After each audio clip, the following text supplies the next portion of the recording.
Welcome to Reimagine Wellbeing 3.0. We're super excited to host this event for the third time. We started this in 2021 and had the pleasure of hosting for up to 1,000 attendees who joined us on this journey.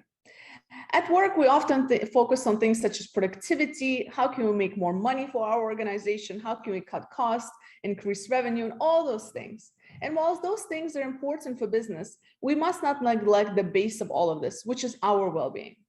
Well-being is not just about your physical state. Well-being is around your social well-being, how you connect with others, with those in your life. Well-being is around emotional well-being, how tuned in you are and aware you are of who you are and where you're headed and why. Elena, well-being is also financials. Are you living paycheck to paycheck? What do we do to make that money? And is it aligned with our values? Well-being is also about mental health, taking care of your mind and getting that much needed energy recovery. Well-being is, of course, also physical. How much we invest in our physical health, the movement, the nutrition.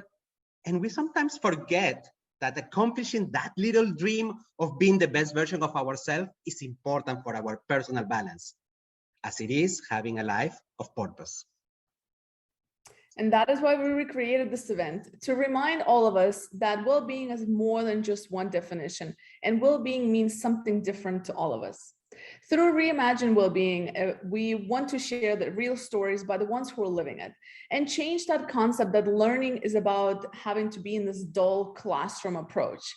Get ready to hear from 10 amazing speakers who are going to share their stories of what well-being means to them, and get ready to laugh, get inspired, feel moved and motivated, and maybe even cry a little bit. Let's get this journey started with our first speaker.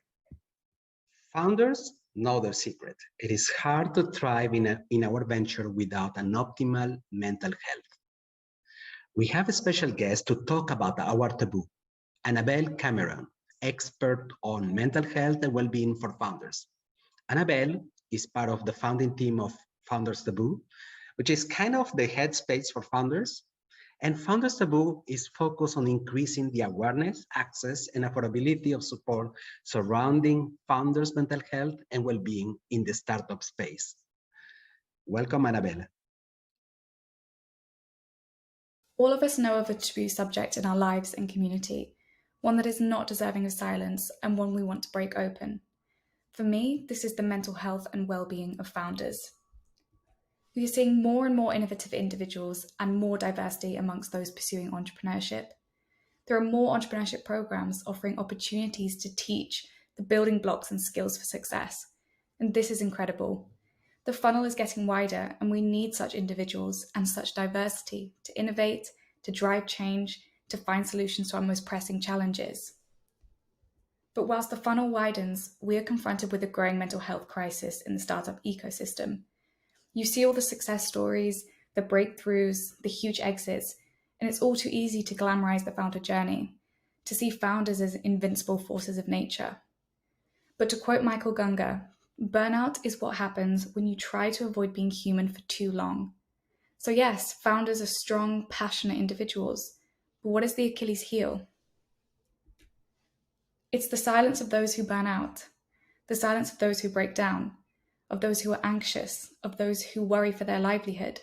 It's the silence of those who don't feel able to take off the mask and share their very normal doubts and fears. And of course, the brilliant ideas that don't quite make it to fruition.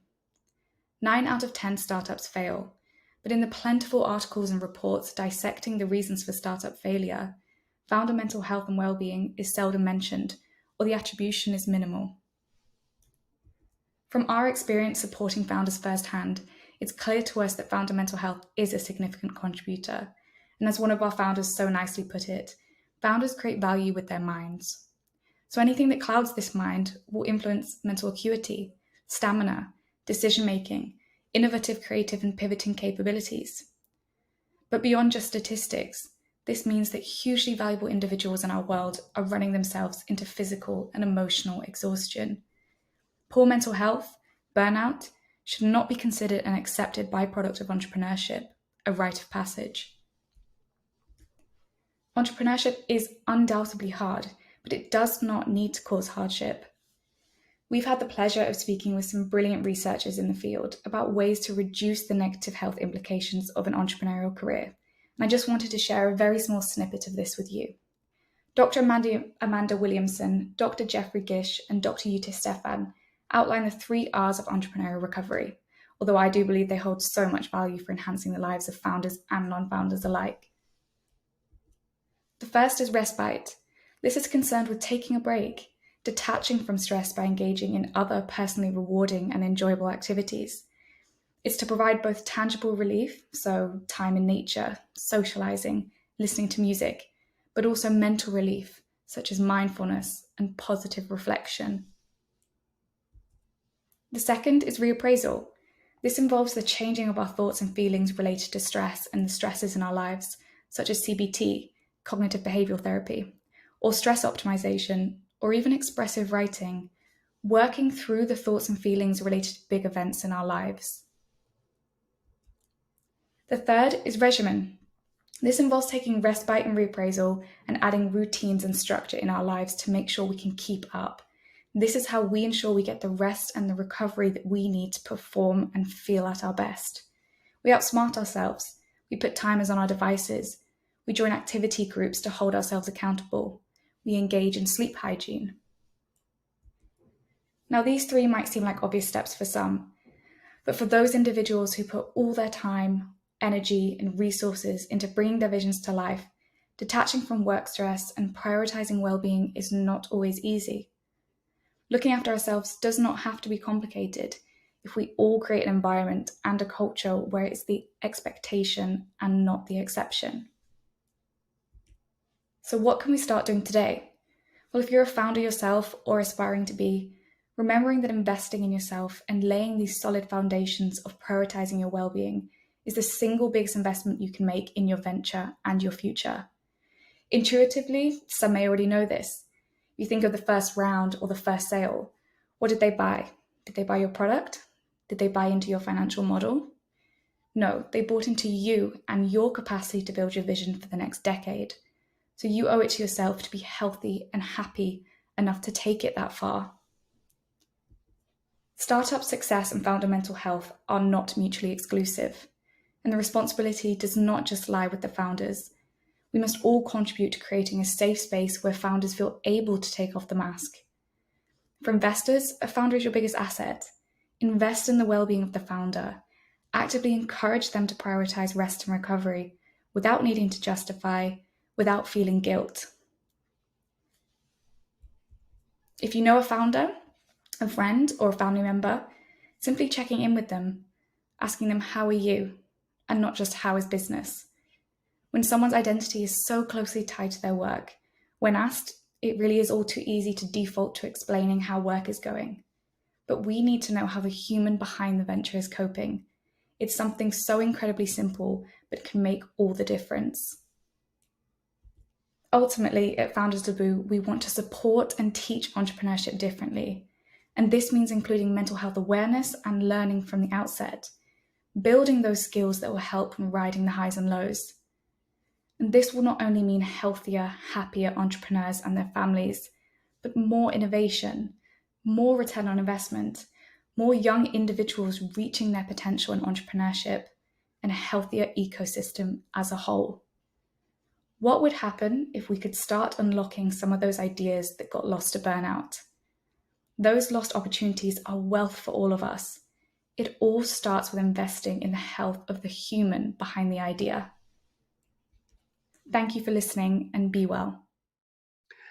Our next speaker is John Sanay, a future strategist and globally acclaimed keynote speaker. He is 4 times best-selling author and co-host of The Expansive, one of the most popular top business podcasts. We love his book, Future Next, which is about reimagining our world and conquering uncertainty. And today, John will be sharing a visual story on how to build optimism as a skill for the future. Well-being is such a great topic and can be cut up, categorized, and contextualized in so many different ways. But for me, it has to start with optimism. No matter which aspect of your life you're looking at, optimism gives us the energy and the excitement to try new things, to look forward to the future. And today I want to unpack the optimism that we could have around the skill sets for the future, for us understanding how to add value in the world that we're moving towards. Now, it's no secret that there's so much uncertainty. And unfortunately, as human beings, we're wired in a way when we are given an uncertain future, we go back into the sort of cocoon of safety and we don't actually step forward with optimism. So I'd like to share some level of certainty from about the world that we're moving towards. But before we go into the future and what skills we need, let's go back to the past. And I'm going to go back to, let's say, 500 years ago, when all of us as human beings were agricultural beings. And what we did then is we prioritized our brawn, our body, and our muscles, because it was our bodies that got to get us to work in the fields for 16 hours a day, feeding our families, our communities, and hopefully having something left over to trade at the markets. This agricultural process saw us develop civilizations, towns, and cities, and really was all about following the principles that our forefathers taught us. And understanding the soil and the seasons and using our bodies was by far the most important thing we could do that saw us grow and become much more civilized than we'd been before. But if we fast track to 200 years ago or so, we see that the Industrial Revolution began. And in the Industrial Revolution, we start to realize that our bodies have become replaced by factories. And we can't actually compete against the factories because our bodies can't work 24 hours a day. They can't pick up such heavy machinery. So we had to start developing a new skill. And this new skill that was taught to us 200 years ago and has been taught to us ever since is all about intelligence, IQ, and knowledge, left brain, process-driven thinking, outcome-based thinking. And this really has fueled the whole concept of economies of scale and efficiencies through the process of repetition, modification, and efficiencies.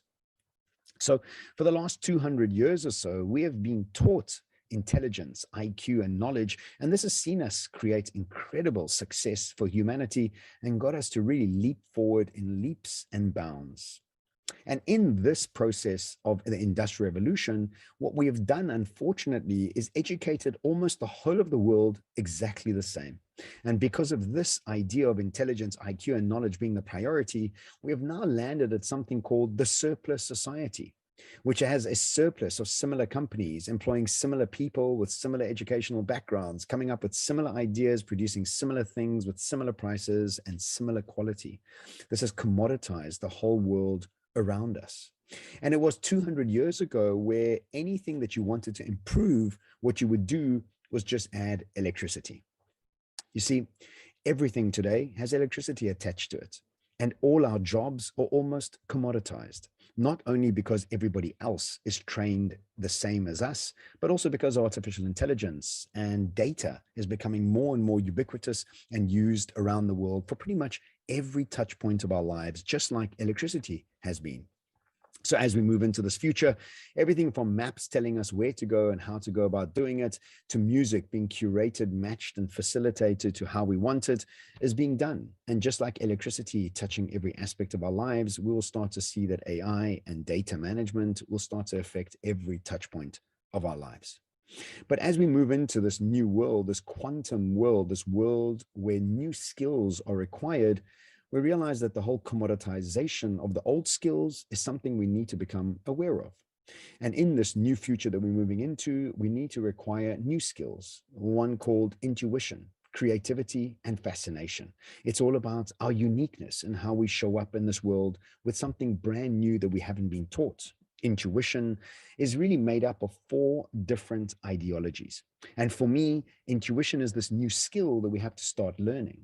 And the best way for us to start off with describing wisdom is realizing that wisdom is all about unlearning. Best described by Alan Watts when he said the knowledgeable man has to learn something new every day, but the wise man has to unlearn something new every day. And it was Einstein who said it really well. He said, a clever person solves a problem, a wise person avoids it. And we have far too many clever people in the world, not enough wise people. The second part of intuition is all about curiosity, making decisions based on fascination and excitement. And unfortunately, the world we live in makes decisions based on logical, the right thing to do, the primal decision-making process, the ego-based thing to do. And this best example I had was, I'll never choose a career path for my children. It's their responsibility to choose whatever medical school they'll graduate from. Anonymous Middle Eastern parent. I am Middle Eastern, and I know this very well because as a Middle Eastern child, you're able to have 4 careers: a doctor, a lawyer, an accountant, or a failure. And as we move into this future, we realize that really what's going to fuel us through a process of uncertainty, adaptability, and flexibility is our need to be fascinated, to be excited, and to be passionate about every decision that we are making. The third skill set that makes up intuition is to form a new concept of reality. And we realize that our brains are incredibly addicted to certainty. And because of this really big mistake is we have stopped imagining the possibilities of the future, trying to hold on to the safety of the past. Again, Einstein says that imagination is everything. It is the preview of life's coming attractions. And it takes us from an internal dialogue of where have I been to where am I going? And this is really the powerful shift from being scared of where we're going to being excited about where we're going because of our process of imagination. And finally, experimentation, something that we're not allowed to really do in this world because we have an addiction to certainty. And so experimentation really is not about observing something, but actually become active in trying it out. And if we understand the idea of intuition moving forward, a new skill set that we have to start learning, remember that just like the agricultural people were confused about IQ, knowledge, and intelligence, and just like we are now being confused about intuition because it's a brand new ideation as we move into this future. But really what we have to realize is we need to understand that our educational systems, our skill set from the past really hold us stuck to the past. And in order for us to really become optimistic, to become more excited, fluid, and full of possibilities and ideas for the future, we need to start understanding that intuition becomes our superpower. Coming next, my friend, Engin Gökten. He is the founder of BN1, the popular meditation and sleep app. He is a true life practitioner. He's a recognized artist, he's a tech founder, and he's kind of a good mindfulness pundit. He's always living the principles of learn, create beautiful, and share. About that, he will be sharing a visual story on his personal journey to whole person mindfulness. Welcome, Engin. Hi. In this session, I'll talk about my personal story with well-being, why it matters to me, why it matters for others, and what actions can people do to be in a better situation. And this talk will be mainly about mindful living. Let's start with my personal story. The biggest takeaway of the years 2009 and 10 was self-awareness. It happened through some spiritual practices and self-coaching.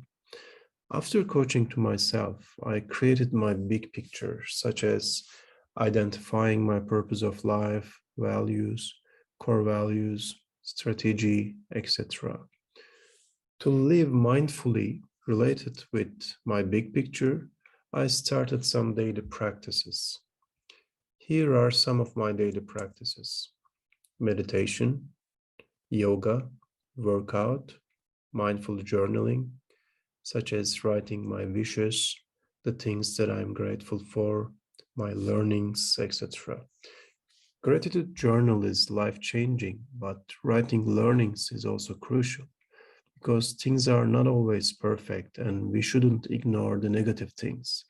We should focus on what we put in our pocket as a lesson from such experiences. The other practice is focusing on happenings. This is something like following some nature events such as butterfly season, spring breezes season, which flower is blooming when, and also some astrological events such as retrogrades, moon phases, eclipses, etc. So other practices are brain trainings, eating healthy, playing a guitar, etc. Then I made a deal with myself, which is do not feel like you have to do all every day. Practice at least one of them. If you can do more, that's perfect. And believe me, there were many days that I could practice all. Anyway, let's move to why it matters to me. In my big picture, my core value is being positively connected with every creature of the universe as much as possible. So to be able to do that, I need to be well and have good connections with everything, because we are all connected in an energy level that we are mostly not able to see. And this connection is not only with people, it's also with animals, plants, stones, furniture, moon, planets, stars, same things from our past lives, etc. And all these connections are impacting us a lot, positively or negatively. If we can turn negative connections to positives as much as possible, we'll be well, and everything will be well. That means collective well-being, and that's my core value. That's why well-being means a lot to me. Why it matters for others? Because everyone wants to be well, but people need help. People are lost in the midst of the rush of life. They even don't know what matters most for them, and the ones who know usually ignore it. But the good news is the world is now in the awakening stage, and there are a lot of people to be inspired, to get help, and a lot of resources to reach to change this situation and move the needle. What actions can people do to be in a better situation? So there are two things needed: awareness and practice. In terms of awareness, or we can say mindfulness or consciousness, you need to know what matters most for you, how you are satisfied in different areas of your life, and what you want to optimize for each area. This will bring mindfulness into your life. And after that, you need an action and practice to optimize these areas. As much as you practice, you will have a progress, and then the healing comes. And please start small and do not stress out if you cannot complete all of the daily practices. You just need a little step, and you need to celebrate whatever you practice and whatever you achieve. And also, the pioneers, the leaders of this area should spread this awareness. These pioneers should inspire people about how to live in this state of well-being, what to eat, importance of physical activities, yoga, or mind and spirit practices, the importance of connecting with nature and staying away from toxic environments, etc.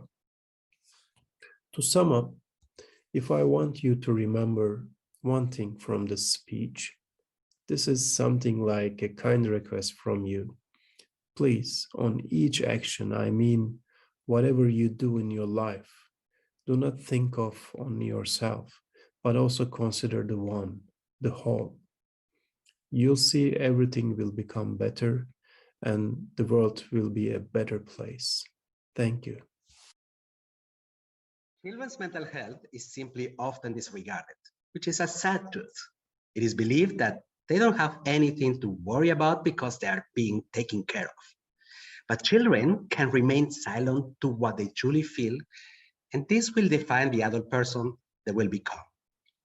We met 2 years ago a person that could truly remember what it is to be a worried child. Liam Kelly is the creator behind The Wonderful World of Worried William. He's a teacher, author, poet, comic book creator, and a Woodle Doodle artist.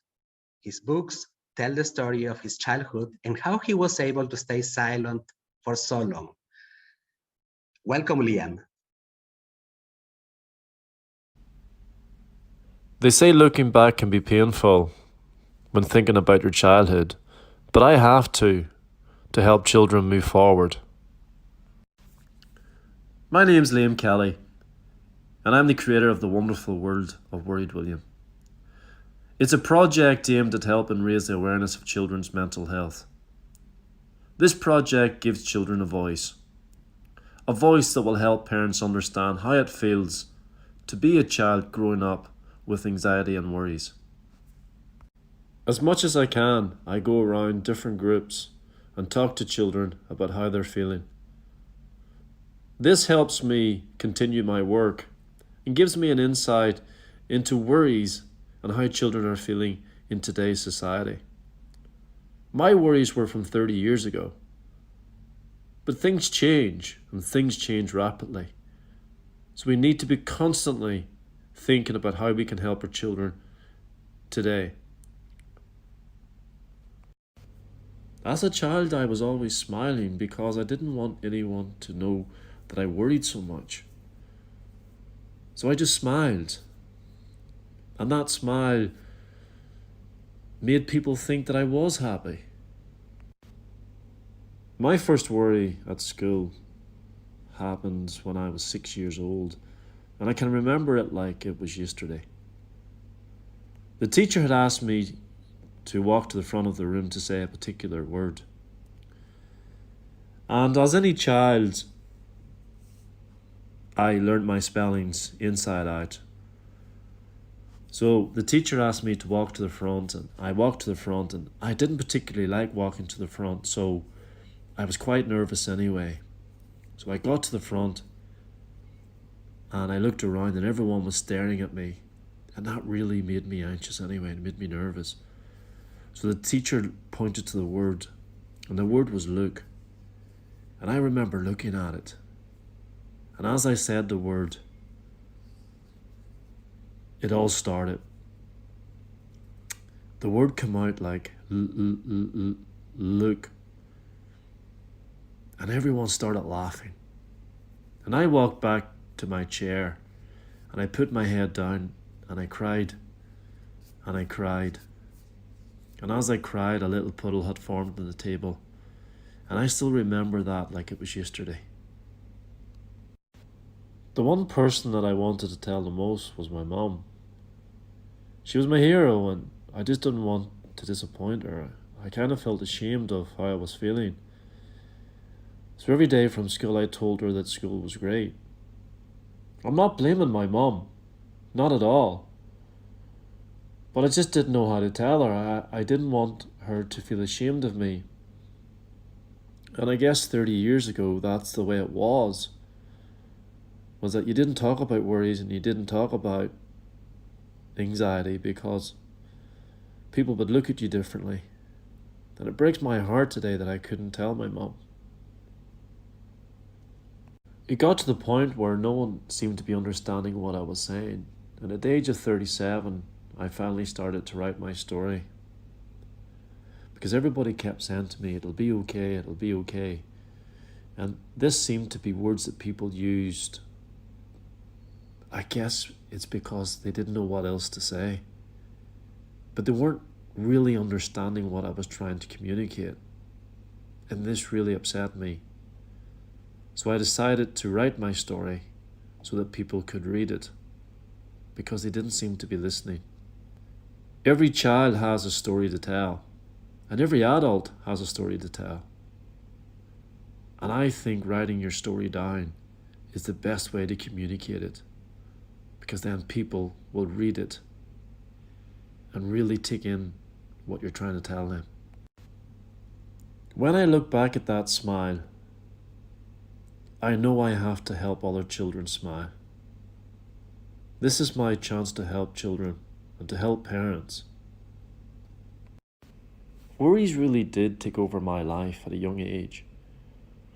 And when I was 13, someone had made a comment about a t-shirt. It was a very simple comment. Your t-shirt looks tight.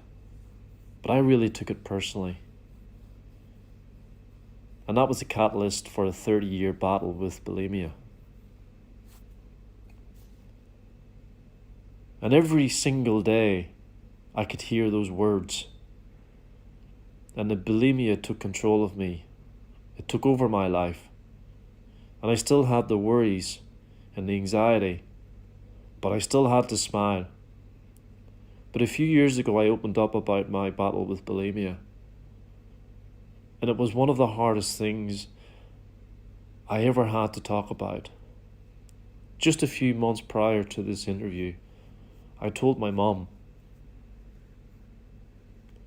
and she had told me, I was always here for you, son. And I knew she was, but I just couldn't tell her. I just didn't want to disappoint her. We really need to help children. We can't have children going through these battles anymore. I want my stories to start a conversation amongst children, amongst parents, so that they can finally talk to each other about how they're feeling. For our children to really be honest and open, they need to be in a safe environment where they know you will listen. Since starting the project, I don't feel alone anymore. I know I've got people to talk to. It is important that we put ourselves in the shoes of our children now, to make us realize how much they are going through. As painful as it is, I have to continue looking back. I have to go through those painful memories again and again and again, so that I can help our children. This is my passion now, is to help children better understand how it feels and what to do when they feel worried or anxious. I've managed to get through all my battles, and I'm here today, and I'm telling my story. I am proud of announcing Claire Bosk. Claire will be sharing a visual story on how to optimize your environment so that you can optimize your well-being. Claire is an international award-winning customer experience expert, and she's the Biz Shui creator.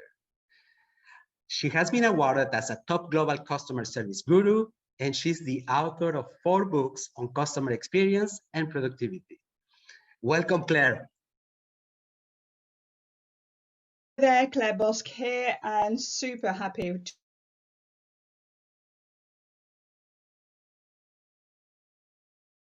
to be with you today and share with you how optimizing your environment will optimize your well-being.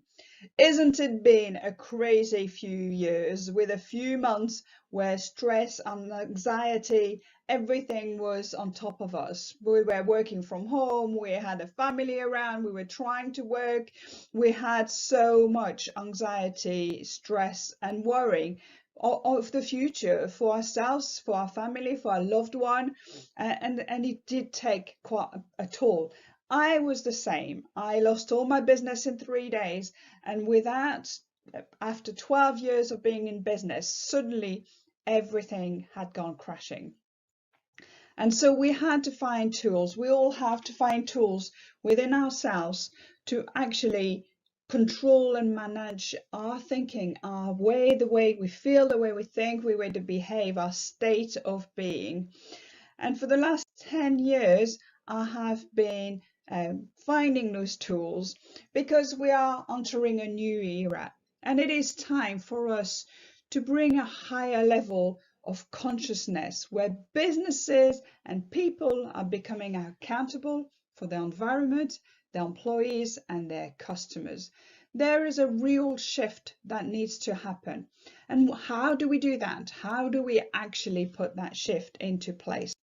Well, we all know that we've got hormones all over our bodies. The good ones, we've got the dopamine, you've got serotonin, you've got all those good hormones who makes us feel good, brings us some great emotion inside. And of course, we've got the stress hormones. We've got those ones who are really taking us down and are really going to make our body fight or flight.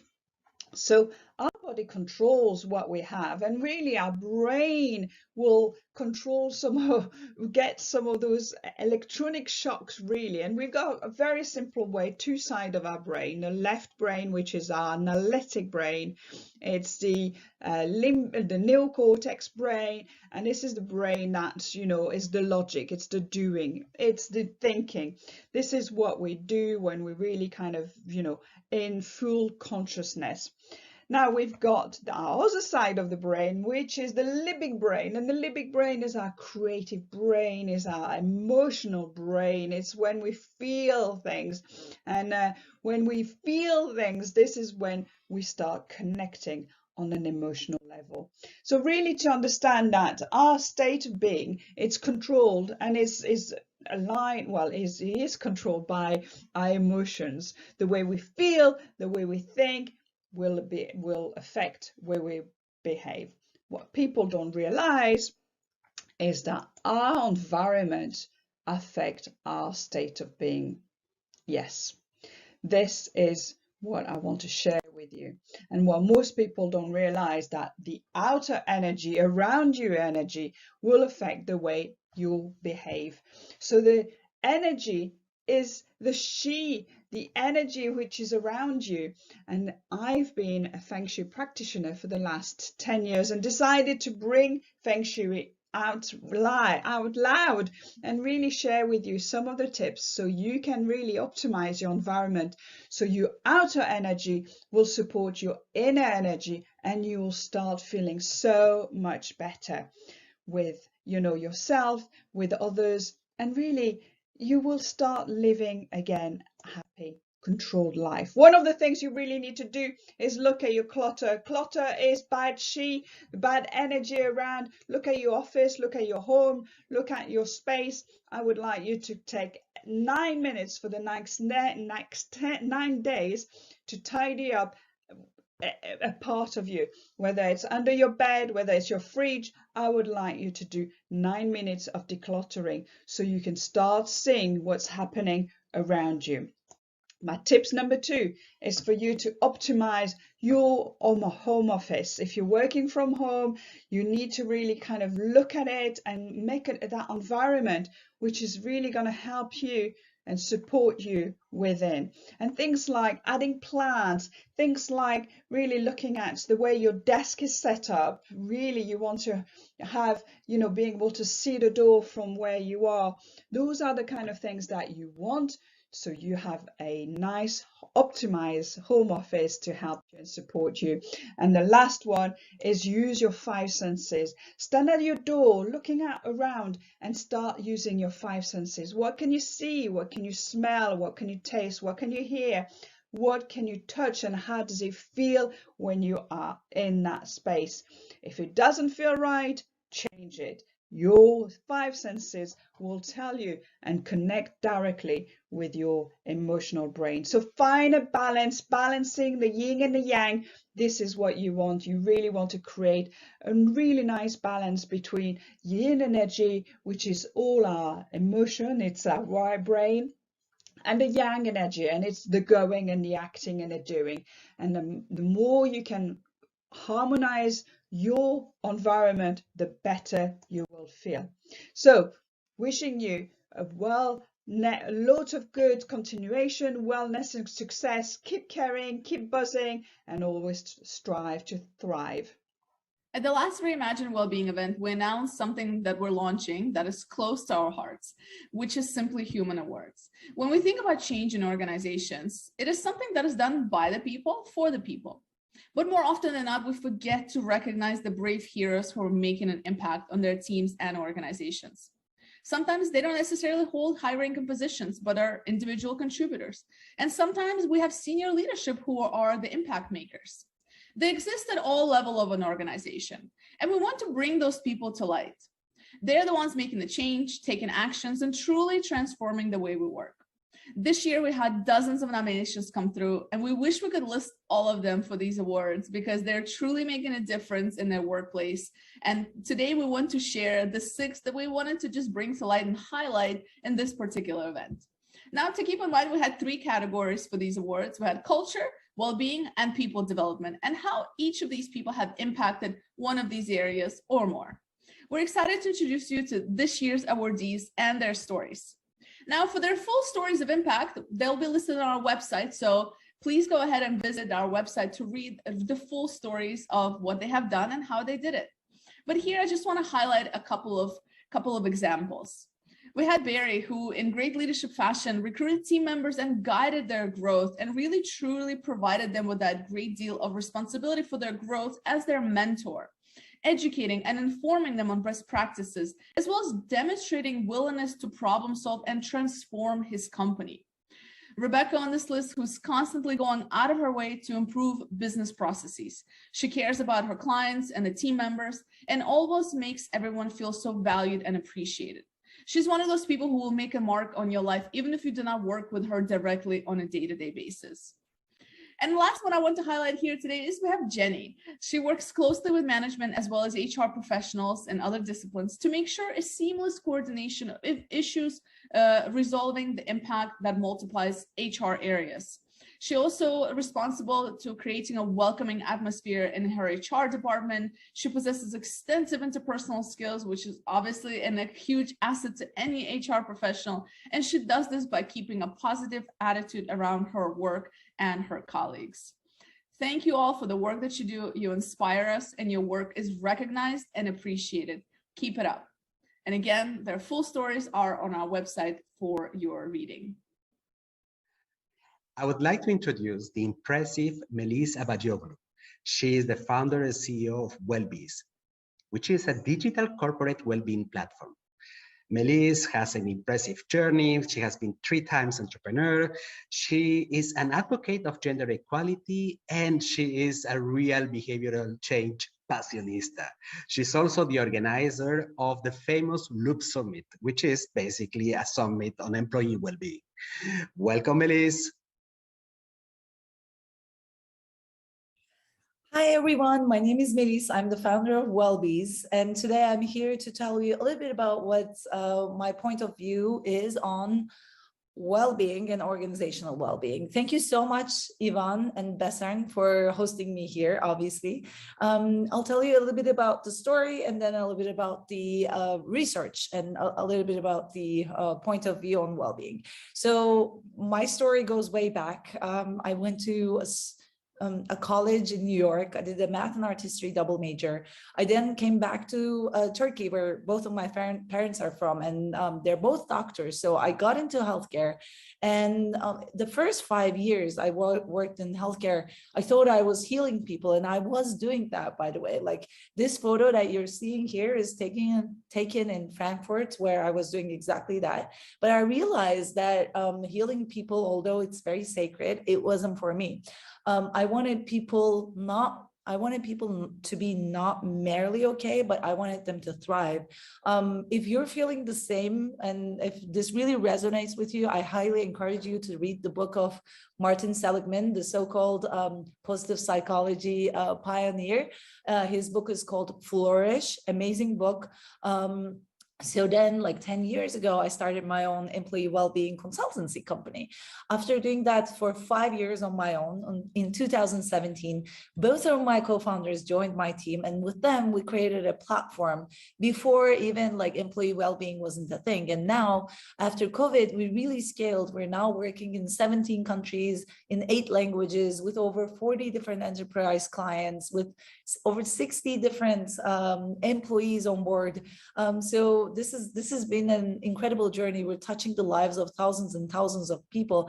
And I'll tell you a little bit about what the research and what the thought process is there. So for us, we always look at well-being as a full process, right? Like well-being always had its trends, and it will always have its trends. Like it used to be yoga, then mindfulness, then meditation, and now it's all about like mindfulness. But unfortunately or fortunately, human beings are going to always require different needs. So they're going to have different needs, and we look at it in a very holistic view to include all of the entire well-being spectrum, as opposed to focusing on one. And then the way we deliver is, and perhaps you could use this in your own work as well, is that ecological change model. Please Google it, look at it, read about it. It's so exciting because this model says you need to create some sort of a multi-layered intervention model to be able to create real change in your organization. So we all wished we could only, for example, have a doctor on site, and with that doctor in sight, we could change the entire population towards having more healthy habits, maybe. Or we could have maybe a meditation app and, you know, get rid of the entire stress in the population. Unfortunately, it doesn't work like that. You need to have some sort of an overlapping and multi-layered approach, as I just told you about, to create that. So this is what it looks like for us. So you can create your own little circle like that as well. As you're seeing here, like we're taking care of the entire spectrum, not just the spiritual, environmental, but the entire spectrum of well-being, combined with a multi-layered approach in well-being. So if you're creating your own, it's a great this is a great place to start with a wheel like this and have a look at how you want to create your intervention model in creating your well-being change strategy at work.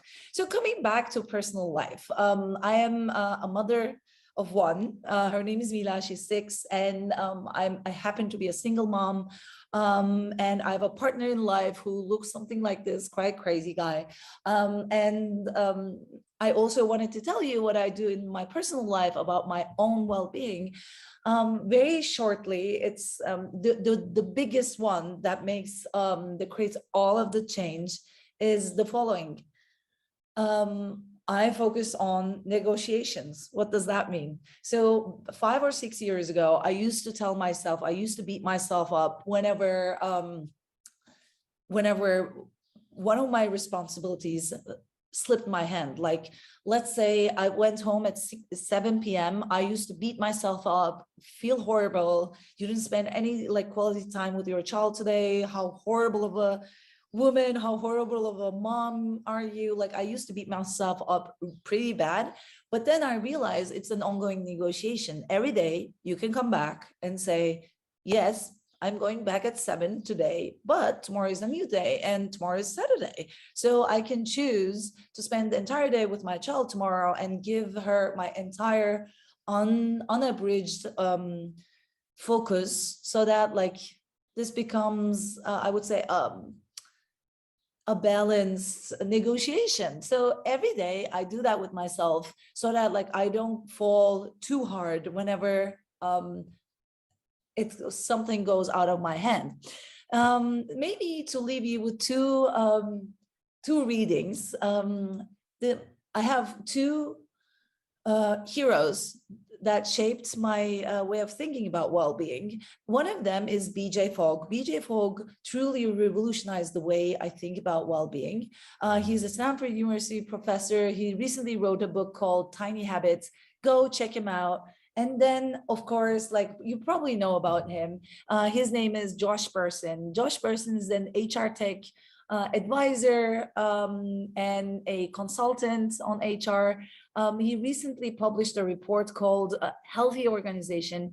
Go read that as well. And for all of you who want to reach out and ask questions, I'm right here. Thank you so much for your time. Our next speaker is Latifa bin Haider. She's a young Emirati figure in social entrepreneurship and women empowerment. She's the founder of mentalhealth.ae, an initiative to raise awareness on the importance of mental health in the Arab world. And she's also the founder of Beituki, a platform to enable Emirati women to make investments and enhance their education. Today, she will be sharing about some cultural insights on mental health in the Arab world. Welcome, Latifa. Hello, everyone. My name is Latifa bin Haider. I'm the co-founder of Mental Health AE alongside Ali Khawaja. I would like to shed some light on mental health in the Arab world. In summer of 2019, my friend came up to me and asked me for help to find some resources and information about mental health, specifically in the UAE. She told me that it took her a while before she admitted that she needed help because it's so taboo and it was even more difficult to get started with so little information online. Every time she searched for something, an advertisement popped up. At that time, I was working with my co-founder on another project, and I interrupted our conversation to ask him for help for my friend because I couldn't find anything other than advertisements. A few days later, he comes back and he says he couldn't find anything. Then he texts me the link www.mentalhealth.ae. I clicked on the link and it wouldn't open anything. So I asked him, "What is that?" He goes, "It's our new project. Can you imagine that such a generic domain name was available?" That's how taboo it was. So we started with compiling credible information and resources to put on the website in English, and we had wonderful skilled volunteers to translate it to Arabic because it was really difficult to find credible content in Arabic. We then announced a public meeting to discuss the topic and see how my co-founder and I can put our business skills to use to help the community. 15 people signed up and over 30 showed up. It was supposed to be a 1-hour meeting, but it became over a 3 hours meeting. It showed us how much people were waiting to just find a place to talk freely about mental health. At the beginning of the meeting, people were looking around and you saw how they were trying to lower their heads and hide their faces as if they were ashamed or too shy to talk about such an important topic. But after a few questions and some brave people who started sharing, they opened up. My co-founder and I left the meeting with over 18 pages of notes of highlights from the meeting. It was a big slap on the face for us. Mental Health AE started in 2019, and over the years, we have heard many sad stories from our community. Here are some of them. My mother said, "Don't speak so loudly about mental health. What if someone hears you? You're not going to get married." I can't tell my boss that I need mental health break because I'm afraid I'll get fired. So I lie and ask for a regular medical leave. And worse than that, my insurance does not cover professional mental health services and medication. I told my mom to give me money for a personal trainer and gym membership, but I secretly used the money for therapy. I told my family that I'm struggling mentally, and they said it's because I don't pray enough and I don't wear my hijab correctly. My partner broke up with me because I told him that I was diagnosed with depression and anxiety. He didn't know how to deal with me or react, so he just said, "Let's end it." I told my best friend that I need therapy, and she said, "Isn't that for crazy people?" So I stopped talking about my mental health. This is only the tip of the iceberg of what mental health in the Arab world is like. People dealing with stigma and shame on top of what they're already going through. Please raise awareness about mental health and educate yourselves as well as your family and friends about it. And when you do, educate yourself on the topic. Read up from credible sources, raise awareness, and speak up to mean people who say something rude to those who are struggling. And it's not that you're either normal or crazy. It's a wide spectrum, and professionals are there to help get people through tough times. I promise, with education, the picture will become clearer. 1 in 4 people suffer from a mental health problem. Imagine how many friends or family members are going through something in silence and not sharing it with anyone or asking for help because of the stigma. So first, please do take care of yourselves and prioritize your mental health. Educate yourself. And lastly, be kind. My message to you is, together we can create ripples of wellness. Thank you very much for listening. Michelle Mercier is the host of the top-ranked podcast, The Resilient Entrepreneur. The Resilient Entrepreneur is a business podcast with entrepreneurs sharing lessons on what makes them succeed despite adversity. She's also a Dare to Lead coach, which is a program based on the research of Dr. Brené Brown, Wow, yes. It's a program based on the skill sets of courage, like vulnerability, living into your own values, braving trust, and learning to rise. Today, she's going to be speaking about her personal resilience and well-being journey.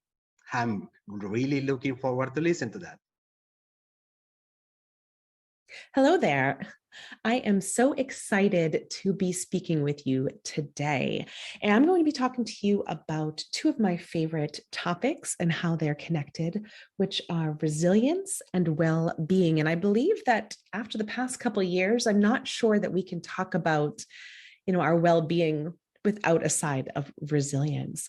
So let me kick things off by telling you about my personal resilience story. And, that's how I've learned much of what I'm going to give to you today. And it comes in 3 different sections. And the first section starts off on a typical Saturday morning where my little one at the time, who was 1.5, he's now 9. I can't believe that our resilience journey has been going on for maybe a decade almost. But he was 1.5 and sitting at the breakfast table and popped on down and came over to me and said, "Mama, up." And unbeknownst to me, our lives were about to change in that instance, because when I picked him up, he proceeded to seize in my arms. And that started what I like to call our first leg of our resilience marathon, because not only was he dealing with seizures and neurological issues, he was aspirating thin liquids into his lungs. He had GI issues. Later on, we dealt with sensory issues and ADHD and lots of other things. And as a parent, having to go through that and watch that and have to kind of maintain your sense of balance by, alongside, don't forget, a full-time job and keeping myself afloat, my son afloat, my family afloat. And then, oh, by the way, leg 2 of this marathon happened, which was the birth of my second son. Because the day after he was born, the doctor came into our room and rattled off a laundry list of issues that were wrong with his heart. And I remember looking at my husband and just saying, I don't know if my heart can do this again. We had actually just gotten our first son somewhat stable. And here we were again, because not only did he have heart issues, but he had a compromised immune system. He had swallowing and breathing issues where he would go through blue spells. He also had ADHD. He had just thing after thing after thing. For such a little person, he was dealt so much. So our family was now in leg 2 with competing doctors, competing medical priorities, and me as the mom with not a whole lot of coping mechanisms to guide me toward well-being. All I knew was push harder, do more, be more, in order to have it all, be it all, do it all, and accomplish it all. So that's what I did. And I kept pushing and I kept pushing until the day I received a phone call that started the 3rd part of my resilience journey. And that phone call was to inform me that I no longer had a job. And for some reason, I could power through being the main phrase there, all of these things with my children, but I could not deal with losing my job and my sense of identity that was wrapped up in it. So on that day, I crumbled. And I had to acknowledge that in order to be resilient in that moment, I had to allow the crumble to happen. I had to allow it so that I could build it back up, so that I could then choose and make a conscious choice how I wanted my family's well-being to be, how I wanted my own life to look like. And that's when I entered into entrepreneurship and why you have me speaking to you right now. And what I've learned throughout all 3 of those legs, and let me tell you, there's been quite a few more legs that we do not have time to speak about during this talk. But the top things that I've learned is, again, that resilience is a muscle. There's a wonderful quote by Sheryl Sandberg, and you can feel free to Google it, but it speaks about just that. And it speaks about how, you're not born with a fixed amount of resilience and that you can build it up over time. And the more you go through, the more your collective tool belt is filled and you become the better version of yourself. And your well-being becomes better with that too. Because once you give yourself permission to crumble and you give yourself permission to feel all the feelings that are thrown at you, you can then start to truly understand what well-being feels like. Because for me, I'm constantly reminding myself and clients and lots of people around me that you need to pay equal respect. In order to truly have a stable well-being, you need to pay equal respect to the positive and the negative things that come into your life.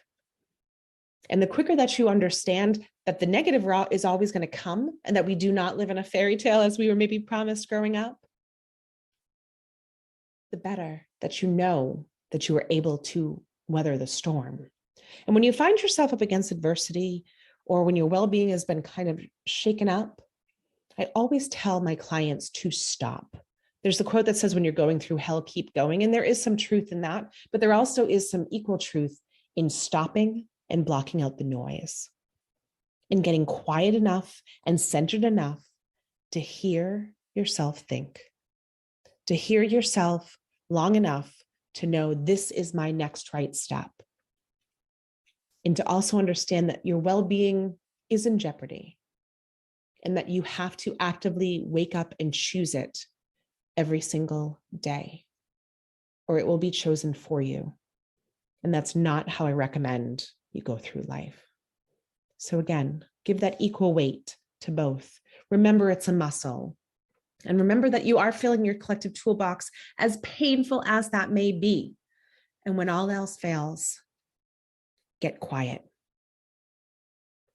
Get quiet, meditate, however you may do that, to be able to hear what is truly in your heart. Thank you so much for having me with you today. I wish you well on your journey forward. Wow, this event is becoming really interesting. So our next guest is Omar Al-Busaidi, and he will be sharing his personal story of resilience and mindset.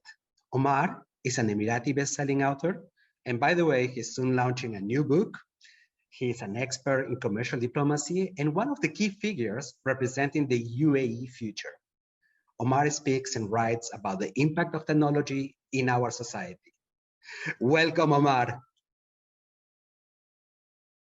Hi, everyone. My name is Omar Al-Busaidi, and I want to share a very interesting story with you on my journey in mental health.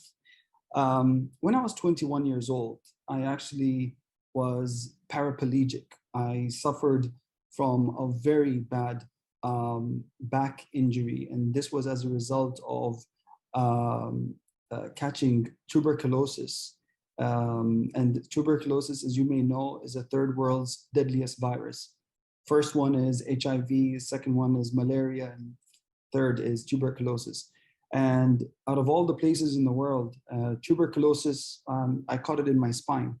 And as a result, I had my vertebrates in my back, the T9 was damaged, and I had to have titanium plates implanted in me, and they're there for life. But what happened is I was bedridden for a very long time in the hospital. And when you're around 21 years old, I was like in the middle of my career. I know, strangely enough, I was actually doing very well. I was working at the time at the British Embassy, working very closely with the British ambassador in Abu Dhabi, sitting with members of the royal family from the UAE and from the UK. So I was sort of doing very well at the time, I can tell you.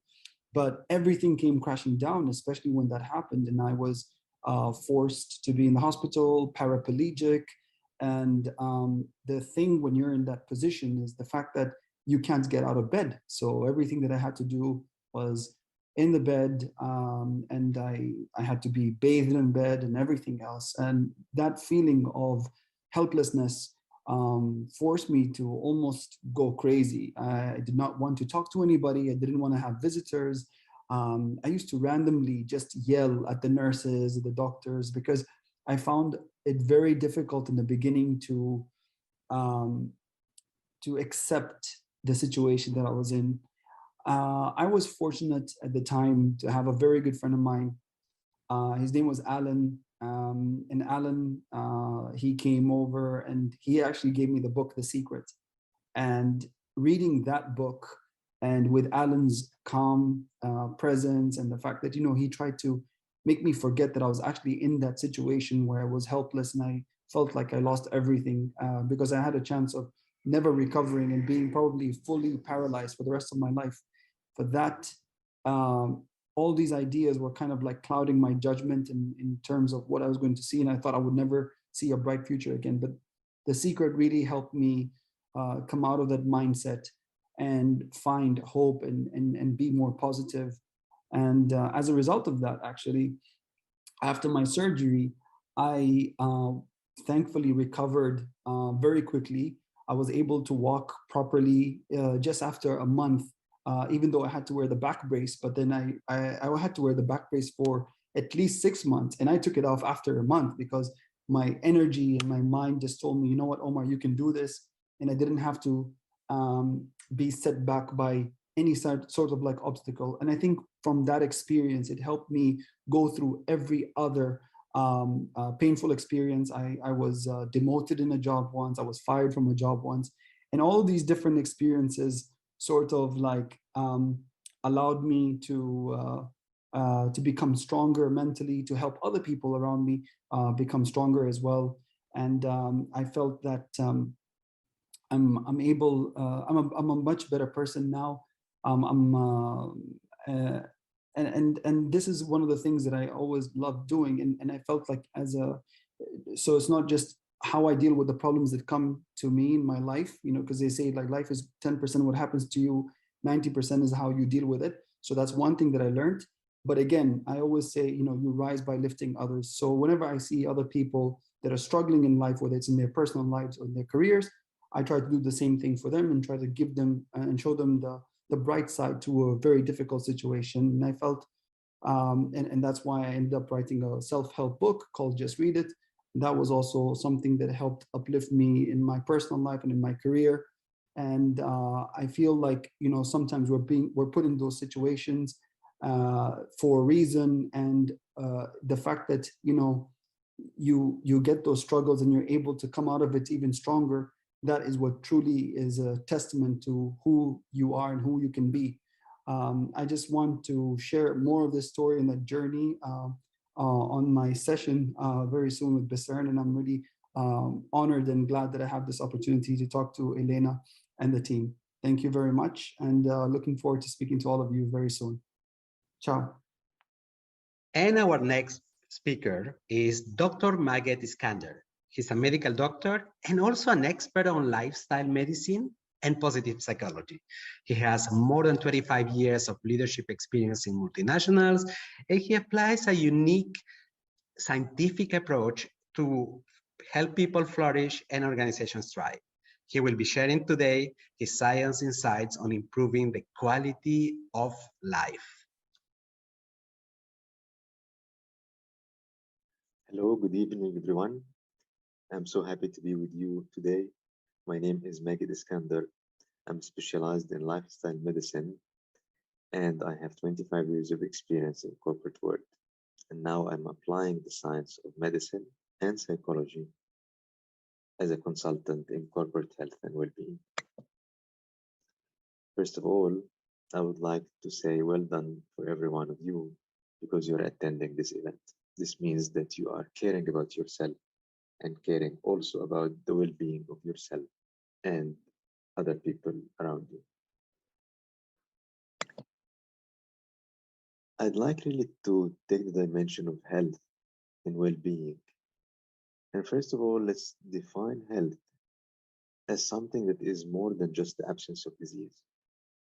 It's a state of a complete physical, mental, and also social and spiritual well-being. So let's think more of wellness rather than illness, about well-being rather than ill-being.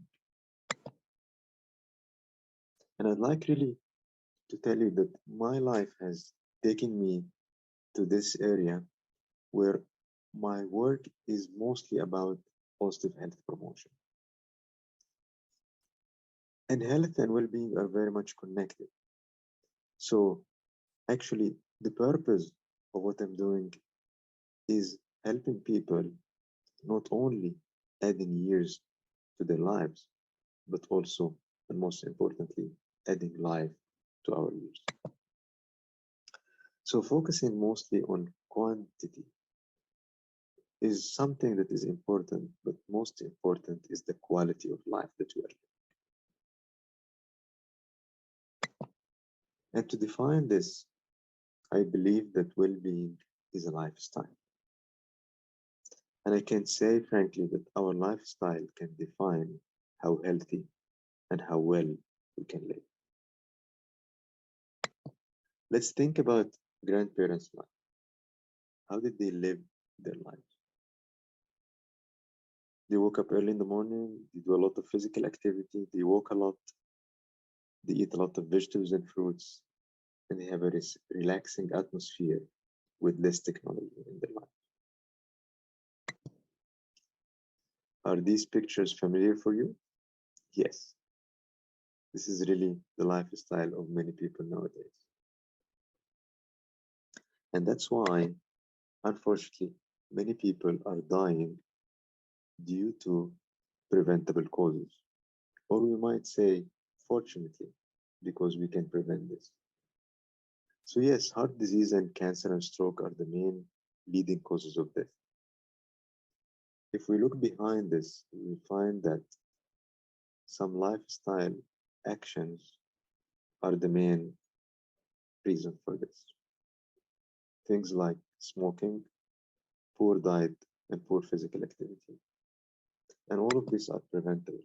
That's why lifestyle medicine is really a very, very useful field of science where we can not only prevent, but we can treat and reverse chronic disease conditions that are mostly present nowadays.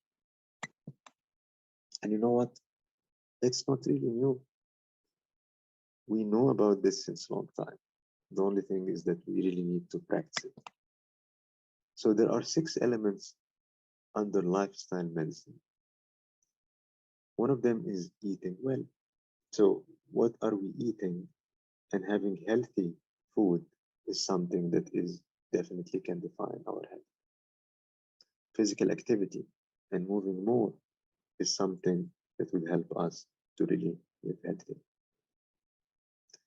Sleep and really have a restful sleep is something that is very important and can really change our lives. Add to this avoiding risky substances like smoking and moderating alcohol. So not only the physical activities that we can do, but also psychological things like managing our stress better, and things like cultivating our relationships. These are very important in really defining our health and well-being. Many people would say, yes, we know this. So the most important thing is really deciding to change and taking actions moving forward towards a better health and well-being. And I would like always to encourage people and saying, let's think about it as a dance rather than a wrestle. So let's enjoy the journey, enjoy taking care of ourselves, enjoy taking care of our health and overall well-being. I don't know about you guys, but I definitely feel inspired, touched, and motivated by these stories of well-being. It is by sharing such stories we'll begin to realize that we're more similar than we are different. And although well-being means different things to each of us, but ultimately, all of us just want to live a life of purpose, with quality, love, and connection to others, and in a way that we feel we're driving our own life narrative versus merely floating down the river without aim. Thank you for being part of this journey. Thank you for our speakers. We heard 10 amazing speakers and we're so grateful they share their stories with us. We'll be posting this on our YouTube channel, so make sure you share with family, friends, and colleagues who can benefit from the stories shared here today. Until next time.